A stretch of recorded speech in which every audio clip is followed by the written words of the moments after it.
¿Sí ven la pantalla? No, Ahora, sí, listo. Entonces, chicos, ustedes me van a hacer un favor, ¿en dónde quedamos la última vez? Creo que estábamos acá en esta parte, ¿cierto? sí. Listo. Entonces, chicos, acá rápidamente encontramos otras maneras en cual las sustancias se van a transportar en el interior de las células, ¿listo? Ya como lo vimos, acordémonos, esta es la endocitosis y endocitosis. Estas dos pertenecen a la misma, pero entonces cuando son estas partículas así se genera un canal, va a ser pinocitosis cuando se va a prolongar como tal el citoplasma del organismo, de la célula, va a ser fagocitosis y esta ya como tal es la exocitosis, que es cuando se expulsan como tal las sustancias. ¿Listo? Entonces, hasta ahí ya íbamos perfecto. Ahora, en cuanto a las células procariotas, recordemos que las células procariotas son aquellas que no tienen núcleo definido como tal. Entonces, al no tener un núcleo definido como tal, ellas disponen de su ADN de una manera circular. Pero entonces, la manera en cómo se van a transportar las sustancias va a ser mediante una difusión teniendo en cuenta un gradiente de concentración. Dice, muchos nutrientes ingresan a las bacterias por transporte activo, el cual requiere un gasto de energía. Cuando nosotros leemos que hay un transporte activo, gasto de energía, eso nos sugiere que hay un transporte de las sustancias en contra de un gradiente de concentración. Tengamos en cuenta esto del gradiente de concentración cuando están hablando de que las sustancias se van a difundir de un lugar donde hay mayor concentración a un lugar donde hay menor concentración, ¿sí? Cuando fluyen de esta manera, donde ¿Será que por hay ahí no más se les eché las a gafas? donde hay menos, es a favor de un gradiente de concentración, ¿sí?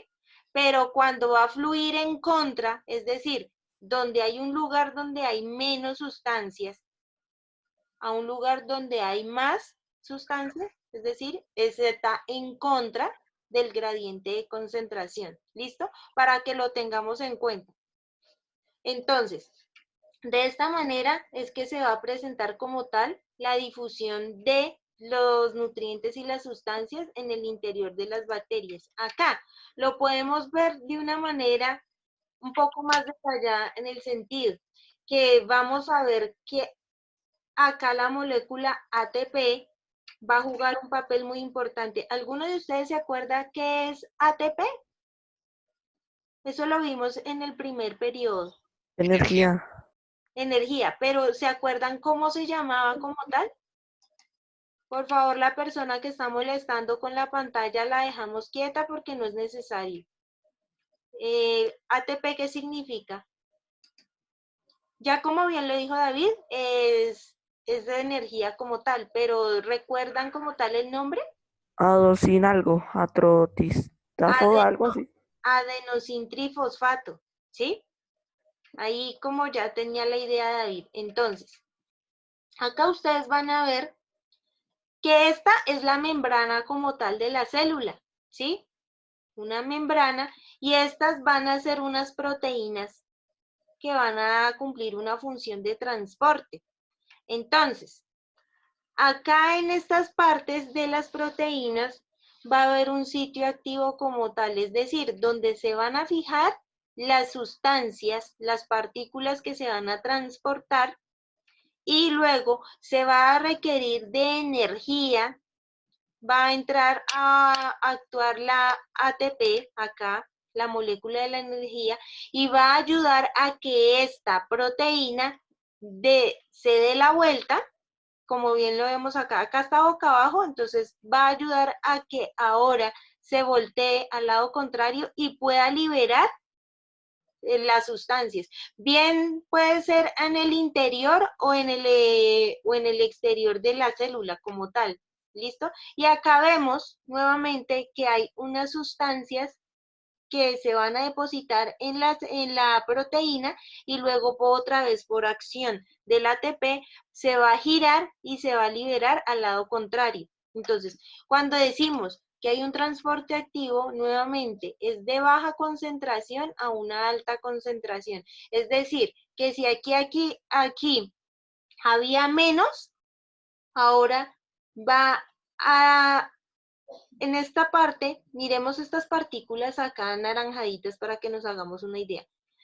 Aquí hay más concentración de esa sustancia, de estas partículas anaranjadas, ¿cierto? Pero entonces, si va a fluir de una baja concentración a una alta concentración, pues va a salir, ¿cierto? Porque miren, acá hay menos, acá hay más. Y como nos está diciendo que de donde hay menos, a donde hay más va a fluir, entonces acá se va a voltear y va a expulsarlas. Del mismo modo va a pasar con estas que están representadas en el color amarillo, ¿sí? Van a ingresar, a pesar de que acá es donde hay menos concentración, ¿listo? Entonces, así es como se va a generar el transporte de las sustancias a través de la membrana en las células procariotas. Recordemos que las células procariotas son principalmente bacterias, ¿listo? Entonces, como para que lo tengamos presente. Ahora, ya teniendo en cuenta todo esto, que hemos visto la circulación como tal en animales, en invertebrados, ahora lo vimos teniendo en cuenta la clase pasada y la terminación de aclaración de esta, ya vimos como tal cómo fluye las sustancias en las células eucariotas y procariotas, ¿cierto? Ahora, hay otro tipo de relación, de función de circulación, pero ahora es en las plantas, ¿sí? Entonces, vamos a ver que las plantas también van a tener un sistema que les va a ayudar como tal en el transporte de las sustancias, ¿sí? Entonces, este sistema como tal se va a conocer como el xilema y el floema. Entonces, ¿qué quiere decir esto? Que el xilema va a ser el encargado de transportar como tal agua y sales minerales y el floema va a transportar los azúcares y los productos orgánicos de una manera. Entonces, acá, ¿cómo lo vemos en la imagen? Lo voy a agrandar. ¿Ven que agrando la imagen o la ven igual? ¿Sí vieron? ¿Sí están viendo? Sí, señora, está Listo. grande. Sí, señora. Entonces, acá, en el interior de la planta, si vamos a ver que presenta unos tejidos, ¿listo? Pero acá vamos a ver como tal el xilema y el floema, que son unos conductos que van a permitir como tal a la planta transportar. Entonces, acá hay unas características importantes a tener en cuenta en esto, es que, por ejemplo, el xilema va a tener una dirección ascendente. ¿Qué quiere decir ascendente? Que lo que él transporta va a fluir hacia arriba, es decir, de la raíz hacia las hojas, ¿sí? Esa va a ser la dirección en la cual van a fluir las sustancias que va a transportar el xilema. Ya vemos que son agua y sales minerales y va a transportar como tal savia bruta. ¿Qué quiere decir eso de la savia bruta? Que todavía no ha sido como tal procesadas las sustancias que está transportando, ¿sí? Ahora, el floema va a tener una dirección tanto ascendente como descendente, ¿listo? ¿Por qué básicamente se va a dar esto? Porque ahora el floema es el encargado de transportar la savia elaborada, es decir, cuando ya las sustancias del xilema han sido transformadas y ya se van a encontrar los productos orgánicos sintetizados. Ahora, acá, él va a tener la posibilidad de distribuirse en todo el sentido de la planta, es decir, va a poder transportarse tanto a nivel ascendente como descendente y hacia los lados en cuanto a las ramas para poder transportar las sustancias. Entonces, básicamente, acá podemos encontrar que estas dos estructuras van a tener la misma función como si fueran las venas y las arterias en los animales, ¿listo? Porque están transportando como tal los nutrientes de la planta y las sustancias que necesita para poderse como tal mantener. Entonces, acá en este cuadrito vamos a encontrar un tipo de características que nos van a ayudar a comprender mejor el tema. Entonces, en cuanto a la función, vamos a ver que el xilema se encarga de transportar agua y minerales. Y acá, en el floema, se va a encargar como tal del transporte de azúcares. Entonces, ahora, todo esto en complemento va a permitir que haya una adecuada circulación. Ahora, en cuanto a funciones adicionales, dice, el xilema funciona como un soporte mecánico. Cuando decimos soporte mecánico es lo que ayuda a la planta como tal a mantener su forma erguida, ¿sí? A mantenerse en pie de esta manera. Y acá el floema va a formar enlaces vasculares con el xilema. Cuando dice formar enlaces vasculares, a lo que está haciendo referencia es que se va a unir, ¿cierto? Va a ser un sistema de tubos que van a estar unidos e interconectados para poder intercambiar estas sustancias. Ahora, en cuanto al tipo de tejidos, porque pues ya como les mencioné, son los movimientos, el xilema acá va a ser de una manera unidireccional, es decir, solamente va a fluir hacia arriba y acá en el floema va a tener tanto a fluir de manera ascendente como descendente. Acá vamos a encontrar los tipos de tejidos que van a formar el xilema y el floema. Acá dice, cuando la planta ha alcanzado la madurez, el xilema está compuesto por un tejido muerto, pero este motivo es hueco y no contiene células. ¿Listo? Entonces, en su mayoría está conformado por células muertas, pero de igual manera cumple con una función, ¿sí? Porque tiene que transportar las sales y el agua. Y el floema está compuesto por tejido vivo. En la madurez y las células están vivas, sin embargo, los núcleos de esta se desintegran. ¿Por qué? Porque básicamente pues la función principal es formar esos conductos, entonces por eso tiene que perder esas estructuras. Ahora, teniendo en cuenta esto,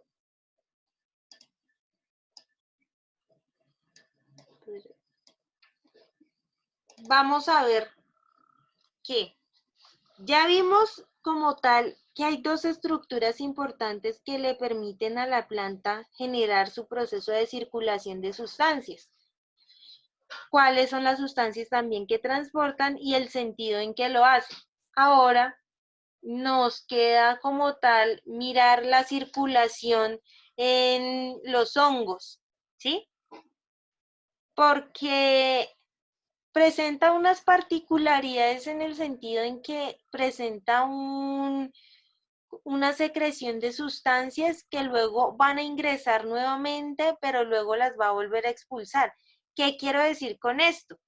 Que acá él va a cumplir como tal con un transporte de enzimas y excreción. ¿Qué serán eso de las enzimas? Las enzimas son unas sustancias que van a permitir cumplir al organismo con unas determinadas funciones, en el sentido en que van a poder acelerar o desacelerar algunas funciones, ¿sí? En este caso sería importante tener en cuenta el proceso de nutrición del hongo como tal. Y acá vamos a ver que no van a presentar como tal un tejido especializado los hongos, o sea, los hongos no van a tener como tal, de la misma manera que en las plantas un xilema y un floema que les va a permitir transportar las sustancias como tal, sino que se va a dar de otra manera. Hay un movimiento del citoplasma y vesículas transportadoras, ¿listo? Entonces, chicos, acá en esta parte,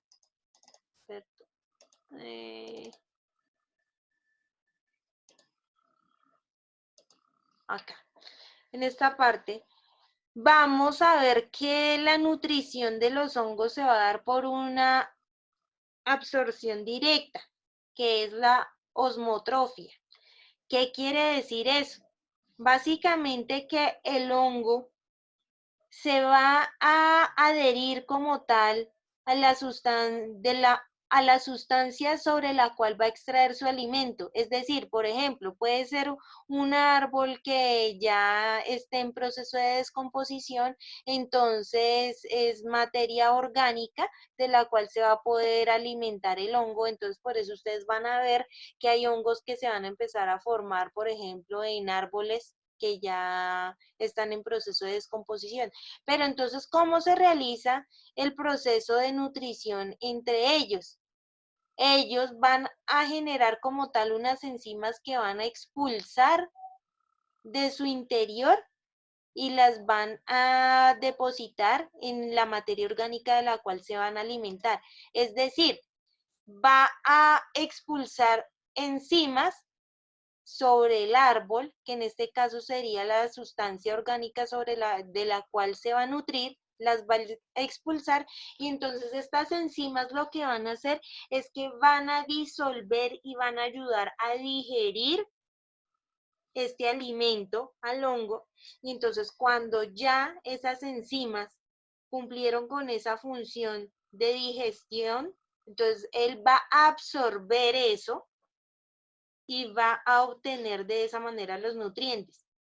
Nuevamente, para que nos quede más claro, el hongo va a expulsar como tal enzimas en la sustancia orgánica, se va a generar un proceso de digestión ahí y él luego va a absorber ese resultado. ¿Listo? Entonces, de esta manera es que se va a generar la nutrición y eso es a lo que se le conoce como osmotrofia. ¿Listo? Entonces, por eso decimos que es una digestión externa, porque ocurre fuera del hongo, no va a ser en el interior de su cuerpo, sino que ellos expulsan y luego absorben. Vamos a encontrar que los hongos, a diferencia de las plantas, van a ser organismos heterótrofos, porque las plantas, como ya lo hemos venido diciendo, son organismos autótrofos en el sentido en que ellas van a generar su propio alimento. En cambio, los hongos no. Ellos tienen que encontrar una sustancia o un sustrato orgánico sobre la cual se van a alimentar para poder transportar y nutrirse. Acá en esta parte vamos a ver que dice hifas que van a servir de transporte de sustancias. Entonces, para que sepamos bien qué son las hifas, vamos a observar esta parte de acá, ¿sí? Acá en cuanto a las partes del hongo, vamos a ver estas estructuras que son parecidas a unas raíces. El conjunto de todas ellas se va a llamar micelio, pero pues cada una de ellas se va a llamar hifas. ¿Listo? Entonces, las hifas como tal son esas estructuras del hongo que van a crecer y se van a expandir y van a permitir absorber como tal esa materia orgánica. ¿Sí? Entonces, a partir de esas raíces, este tipo de raíces que se forman, que son las hifas, se van a generar un tipo de vesículas que van a permitir que el hongo como tal pueda nutrirse. Entonces, de esta manera, ellos van a poder generar mayor crecimiento de las hifas porque las vesículas van a irse siempre a los extremos y de esta manera van a poder crecer las hifas y de esta manera se van a seguir generando más hongos. Ahora, acá rápidamente encontramos un resumen frente a los reinos que ya estudiamos en cuanto a su circulación, ¿cierto? Ya vimos como tal cómo era la circulación en bacterias, que era a través de la ciclosis, pero también a través del transporte activo, lo acabamos de explicar. En cuanto a los protozoos y las algas, algunos van a presentar ciclosis en sus estructuras internas. Acá en cuanto a los hongos, acabamos de ver que ellos van a transportar sustancias a través de un proceso de nutrición externo, ¿sí? Pero pues al interior de los hongos también se van a presentar un tipo de tabiques, un tipo de paredes que van a separar sus estructuras, que se van a llamar septos. Entonces, eso hará que sus células como tal estén interconectadas, porque van a haber unos septos que van a permitir que se formen unos poros y se van a unir como tal las células. Entonces eso también va a permitir el transporte como tal de sustancias. Ahora, acá también vimos cómo era la circulación en las plantas, que es a través del xilema y el floema, ¿sí? En cuanto a un transporte ascendente y descendente de las sustancias que se van a transportar. Y acá, en cuanto a los animales, ya vimos que se presentan circulaciones de tipo abierto, cerrado, simple, y todo esto va a influir dependiendo del organismo de que estemos hablando, de cómo se va a dar ese intercambio de sustancias y de oxígeno, ¿cierto? Porque, por ejemplo, recordemos acá con, por ejemplo, los insectos. ¿Qué se me hizo? Acá, en los insectos. Vamos a encontrar la circulación abierta, ¿sí? Que va a ser muy diferente a la de nosotros, que es una circulación cerrada. Hagamos nuevamente la diferenciación entre estos, que la circulación cerrada va a ser cuando la sangre no va a salir como tal del sistema vascular, es decir, de las venas y las arterias, pero en cambio acá los órganos del organismo van a ser bañados como tal por la hemolinfa, ¿sí? Recordemos que la hemolinfa vendría siendo ese líquido que va a cumplir como con las mismas funciones de la sangre en los mamíferos, ¿listo? Recordemos que este tipo de circulación cerrada y doble es más para los mamíferos, ¿sí? Y esta para los insectos y los vertebrados y demás vertebrados, perdón. Entonces, también encontramos que los tipos de circulación simple, que esto es como tal serían los peces, los representantes, que es la circulación incompleta, que es donde se vienen mezclando tanto la sangre venosa como la arterial. Listo, que no hay una diferenciación, que hay organismos que tienen un tipo de circulación por difusión. Recordemos que la difusión es a favor de un gradiente de concentración, es decir, de mayor concentración a menor concentración van a fluir las sustancias. ¿Listo? Entonces, acá vemos otro tipo de organismos que también van a efectuar una circulación por la difusión. Acá rápidamente vemos que en los microorganismos el tipo de circulación viene siendo a partir de ciclosis, que la ciclosis es el movimiento del citoplasma que va a hacer que se muevan como tal las sustancias en el interior de la célula. Acá uno de los microorganismos que vendría siendo un paramecio, que es un tipo de célula eucariota. Recordemos que eucariota es cuando presenta núcleo. Otro tipo de transportes acá encontramos rápidamente que son la endocitosis y exocitosis. Acá en cuanto a las plantas, perdón, xilema y floema, que va a permitir el transporte, y los hongos para finalizar. ¿Listo? De esta manera abarcamos de manera general cómo fue el transporte y circulación de sustancias en el interior de los organismos.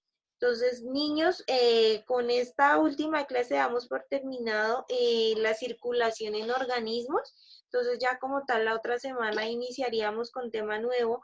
Eso quiere decir que necesito, por favor, que estemos atentos a cibercolegios. Yo les voy a indicar el día de hoy cuándo me deben enviar la tarea que ya habían tenido adelantada, y les voy a compartir un link para que se metan a ese link y van a responder unas pequeñas preguntas.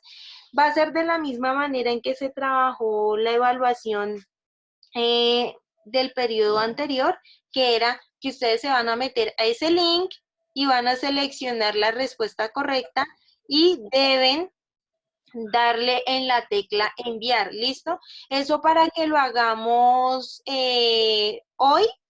Podría ser al finalizar pues la jornada. Es una actividad muy sencilla, muy corta. Son nada más 8 preguntas de selección múltiple. Entonces por favor, desactivan micrófonos para terminar de explicar. Entonces,